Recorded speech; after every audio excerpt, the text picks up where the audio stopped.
Yeah.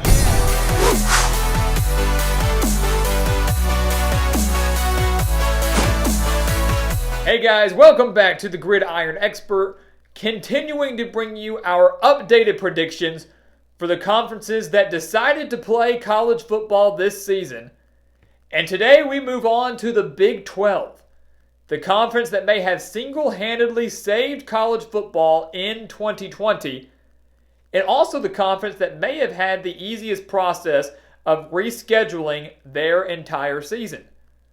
The Big 12 will be playing a 10-game season in 2020, 9 conference games, and 1 non-conference game. The 1 non-conference game slated to be played on September 12th, and then conference games slated to begin on September 26th. So we're going to take a look at this updated schedule real quick, guys. And of course, the one thing you will see is that we do not have the non-conference games listed. We do know that the non-conference games will be played on September 12th, 2 weeks prior to when conference games begin. And there really weren't too many marquee non-conference matchups here, guys. The majority of the Big 12, or I should say all of the Big 12, are playing teams out of the Group of 5 or maybe the FCS. The most intriguing matchups to me are Iowa State taking on Louisiana, a Sun Belt heavyweight, a Sun Belt favorite in 2020. Kansas State will be doing the same. They will be taking on Arkansas State, always a potent offensive team out of the Sun Belt. We know that TCU, of course, will be taking on SMU. That, of course, is the biggest non-conference game among these Big 12 programs. Oklahoma State plays Tulsa. Kansas has a rematch against Coastal Carolina.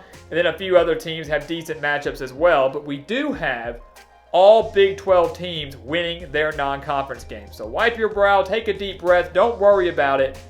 None of these non-conference games scare me for these Big 12 opponents. So we can go ahead and move on.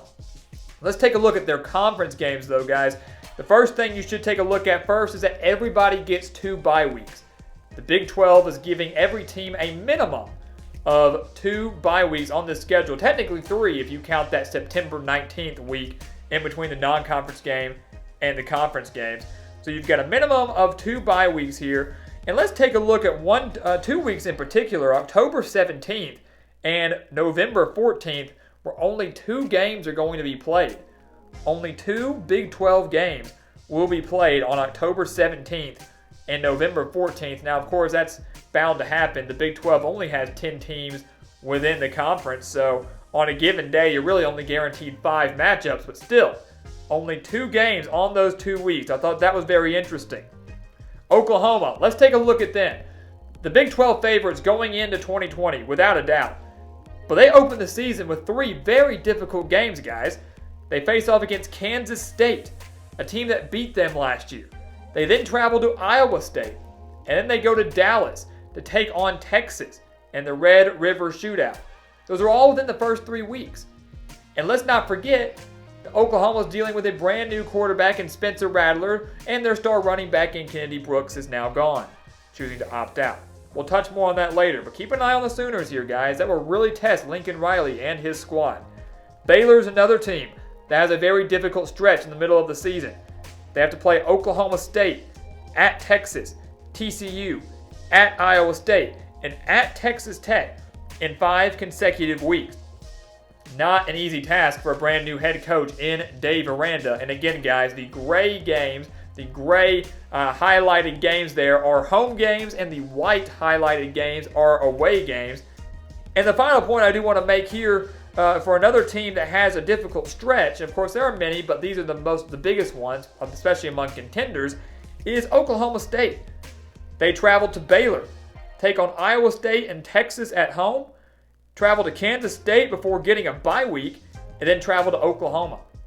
So a Cowboys team that has a lot of offensive talent, has every returning starter coming back on defense, has a very difficult stretch right there in the middle of the season that will make or break their Big 12 title hopes. So guys, you saw our Big 12 predictions not too long ago. Let's take a look at them now to see if anything has changed in this wild week of college football, and if anything has changed in the middle of all these reschedulings within the Big 12 conference. So as a matter of fact, guys, things have changed, and they've changed in a big way. And I know what you're all thinking. What? You don't have Oklahoma in the Big 12 championship? Yes, I do not. And let me explain. We have a three-way tie up here for first. Texas, Iowa State, and Oklahoma, all finishing at 8-2 in our updated Big 12 predictions. Remember, just a few weeks ago, we had Oklahoma taking on Iowa State in the Big 12 championship game. We still believe the Cyclones will make it, sitting at 8-2, and none of their losses changing in our eyes. We had them losing to Iowa. That game is gone. We have the Cyclones losing to Oklahoma State and Texas, both on the road. So nothing has changed there for the Cyclones. Losses to Oklahoma State and Texas on the road. They're 8-2 and on the season this year. Then it comes down to Texas and Oklahoma, guys. We had the Sooners finishing 11-1. Lincoln Riley always drops the game in the regular season before getting blown out in the college football playoff. Last year it was Kansas State. This year we had it being Iowa State, which we still believe to be true. But let's think about Oklahoma for a second. We briefly broke it down when we showed you the schedule. Oklahoma has a very difficult first three games of the season. Kansas State, at Iowa State, Texas, and Dallas. They're going to be doing this with Spencer Rattler. And we know that Spencer Rattler is getting a lot of hype this season. We know he's very talented, and he's probably going to have an amazing season under Lincoln Riley, the quarterback whisperer, the quarterback guru, the guy who always has one of the best offenses in the country. But this, to me, is not a typical Lincoln Riley-led offense. You do have a brand new quarterback, not a veteran. No Baker Mayfield, no Kyler Murray, no Jalen Hurts. You've got a brand new quarterback now in Spencer Rattler, and a young one at that. You have a very depleted wide receiver core, nothing like Oklahoma has had or seen in recent years. And now you have a very depleted running back core. Trey Sermon, gone to Ohio State. Kennedy Brooks, now opting out of this season. A huge loss for the Sooners offense. So who's left? Ramondre Stevenson, who should be suspended for the first few games, if not half of these games, for Oklahoma in 2020.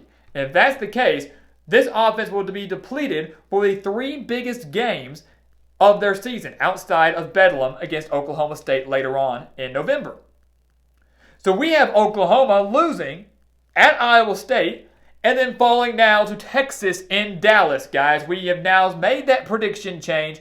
We believe Oklahoma falls to the Longhorns in Dallas. This is a huge, huge year for Tom Herman. And I look at this team across the board, guys. They're playing early in this season, technically early in the season, the third game of this Big 12 slate. Third game of this Big 12 slate. They've got Sam Ehlinger. They've got a solid running back, Keontae Ingram. They've got some solid wide receivers. They've got a new defensive coordinator in Chris Ash. Texas always plays Oklahoma tough. They've done so last year. They did so the year before when they beat them. Tom Herman has instilled that culture into Texas that we're going to once again be competitive against the Sooners. They're doing that. They lost last year by 7. I think this year they win by 7 or less. It's going to be another one-possession game. But it's Texas that takes down Oklahoma, and in doing so, owns that tiebreaker over Iowa State, and is now first in the Big 12 standings. So if anything, this switch, this new schedule for the Big 12, greatly benefits Texas, and really is a disadvantage to Oklahoma. And of course, Kennedy Brooks did the Sooners no favors. So Iowa State losses at Oklahoma State, at Texas. We have Texas losing at Oklahoma State, losing in the season finale at Kansas State. Remember, go back and watch our individual Big 12 videos, guys. We'll give you more analysis on these games, give you more of our thoughts on these individual games, on these wins and losses. We're not going to do that all here, but we do believe that Chris Kleiman and the Wildcats get the job done, although it won't matter in the end, while Oklahoma does lose at Iowa State and does lose to Texas in Dallas. Unbelievable. I know. People will think it's ridiculous. But again, Oklahoma under Lincoln Riley has always been one loss away, really, from maybe not making the Big 12 championship and certainly from not making the college football playoff. They've slipped up once every year in the regular season. We already had them losing to Iowa State. We're now tacking on the extra win to Texas, which, again, might not seem likely to some, But to us, it truly is. And really, with this new schedule, with the way it's laid out, it is extremely likely and extremely probable, considering everything that's going on within Oklahoma's roster right now. So I know that's a lot to take in. It's unbelievable. Take a deep breath, calm down. We're going to break it all down some more here in a second. But a disappointing season for Oklahoma, if this in fact holds true. Right below them, their in-state rival, Oklahoma State, we have Mike Gundy and the Cowboys going 7-3, losing at Baylor, at Oklahoma, and at TCU. Of course, we've said it over and over again. Oklahoma State will have one of the best trios in college football in Spencer Sanders, Chuba Hubbard, and, of course, Tylan Wallace. So the quarterback, running back, wide receiver trio there will probably be one of the best trios in the nation. It certainly will be the best trio in the Big 12. Can their defense bail them out? And will the offense, or other defenses I should say, will they be able to figure out this trio? Because if they do, especially Hubbard, Oklahoma State could be in for a little bit of trouble. So maybe they beat TCU, maybe they beat Baylor. They are certainly in the thick of Big 12 title contention, but we just don't think Gundy can get them there this year, which would be rather unfortunate considering the amount of talent they do have. 7-3 for the Cowboys. Rounding out the top 5 of the Big 12, like we have said, we've got Baylor. In year 1 under Dave Aranda, we have the Bears going 6-4. Losses at Texas, at Iowa State, at Texas Tech, and at Oklahoma. Now, unfortunately, they do have to travel to Texas, Iowa State, and Oklahoma. 3 very difficult games there. And I wouldn't mark them down as automatic losses for Baylor, but they certainly will not be favored in those games. And I would say it's about a 75% chance that Baylor loses each of those games. Texas Tech is kind of that wild card in there, guys. And we predicted that back a few weeks ago, and I do want to stick with that here because I'm interested to see if Baylor's defense can shut down that very potent passing attack that we know Matt Wells and the Red Raiders are going to bring.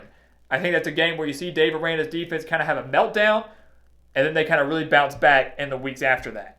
So we're going to hold with that. Baylor's still going bowling, though, 6-4, a remarkable record, all things considered, for year 1 for Aranda down in Waco. That's your half of the Big 12. Of course, the half that matters the most, because those are the ones going to be fighting for the title berth and potentially a college football playoff berth, is one of those teams can escape with maybe just one or loss or none at all. The final 5, those back 5, you've got TCU remaining at 500. We've got the Horned Frogs losing to Iowa State, on the road against Texas, Oklahoma at home, at Baylor, and at West Virginia. Of course, a couple of those might catch some people by surprise, but TCU has not been that powerhouse like we've seen in recent years. They've been struggling mightily as of late. And while I do believe they're going to improve, they missed out on the bowl game last year. They were very competitive last year, just a few plays away from getting to the postseason. I think they improved enough to get there this year, but just aren't quite there enough yet to break into that top 5. So the Horned Frogs at 5-5, and we've got 3 straight teams here going 4-6. Kansas State and Chris Kleiman, their wins coming against Arkansas State, Texas Tech, Kansas, and Texas, all at home. Remember, 4-6 more than likely will get you into the postseason in 2020. Kansas State, the big thing for them is their offense. Skylar Thompson, fantastic dual threat quarterback. Who's going to help him out? So that's huge for Kansas State this season. Texas Tech and Matt Wells in year 2, we have them going 4-6. Wins against Houston Baptist, West Virginia, Baylor, and Kansas, all at home for the Red Raiders. We had them going 6-6 in a normal 12-game season. 4-6, like we said, should be good enough to get them to the postseason. And the same could be said for West Virginia, guys. We actually didn't have them going bowling in a normal 12-game season, but they might be able to sneak in there now in year 2 under Neil Brown. We've got the Mountaineers defeating Eastern Kentucky, Kansas, Kansas State, and TCU all at home. And again, guys, if some of these games don't make sense or you strongly disagree with them, if you want more analysis on them, more details on these wins and losses, because a lot of these have not changed outside of the top 3 here, go watch these individual videos for each team. Go watch our Big 12 playlist. I promise you it's some analysis and insight that you do not want to miss, and will probably make more sense to you once you've watched it. Or probably these decisions will make a little bit more sense to you if you haven't watched them already. So that kind of breaks down that. And then, of course, Les Miles and Kansas going 1-9. A lot of people disagree with that. A lot of people believe that Les Miles is going to get the Jayhawks to the postseason. Maybe not this year, but next year. And that's what I would agree with, is that maybe next year he could get them there. But I look at this team here, guys. They lose Carter Stanley at quarterback, a huge, huge loss. And while I know they have Puka Williams, while I know they've got a solid wide receiver core, their defense is atrocious. And in an offensive-led Big 12, that is ultimately going to be the death of you, regardless of who you are. So Kansas has to improve drastically on that side of the ball. I don't think they have the talent to do that this season. Their lone win comes at home against Coastal Carolina. A bit of a revenge game after falling to the Chanticleers by 5 in 2019. So there's your Big 12 standings, guys. I know this first 5 here, this half right here, is what you're most focused on, what you may have been caught by surprise on. So we've got Texas taking on Iowa State in the Big 12 championship game. Remember, originally it was Oklahoma and Iowa State. We've now thrown Texas in there because we do believe that the Longhorns will now beat Oklahoma in that Red River shootout in early October. And in this Big 12 championship game, you know, guys, we always say that it's very difficult to beat the same team twice. And in this scenario, that would be the case for Texas because we have Texas defeating Iowa State in the regular season. A game that we think will be just as close and exciting as the matchup was last year. It is very difficult to beat the same team twice. Some teams are able to do it, just like we think Alabama can do in the SEC championship game. I do not believe that Texas is a team that can beat a team twice in a single season. Which means that, as a matter of fact, we do have Matt Campbell and the Iowa State Cyclones winning the Big 12 in 2020. Mind blown. I'm sure I just blew all of your minds. You probably think it's ridiculous. You probably think it's impossible. And I'm here to tell you that it's not. This is arguably the best Iowa State team in program history, led by one of the best quarterbacks in the country in Brock Purdy, a very, very underrated defense, especially within that secondary, guys. And I'm telling you, if they take down Oklahoma in Ames, like we predict, and I'm holding to that upset, I feel confident about it, Iowa State will be in the Big 12 championship game. They were here before the changes. They are here now. And unlike we had them back before the changes, we now have the Cyclones winning the Big 12 championship game. It won't be enough to make the college football playoff, but it will be enough to make a New Year's Six bowl game. And if I were a Cyclone faithful, if I were a Cyclone fan, I would be absolutely thrilled with that. So improbable, maybe. Impossible, not at all. The Cyclones are winning the Big 12 in 2020, ending the streak for the Oklahoma Sooners. So guys, thank you so much for watching us here at the Gridiron Expert on YouTube. As always, make sure to continue to like, comment, subscribe, and share our videos. And also make sure to check out everything down in the description below. Visit our new website, thegridironexpert.com. Visit our social media pages over on Facebook, Instagram, and Twitter. And once again, guys, as always, thank you so much for watching. And we'll see you next time right here on the Gridiron Expert.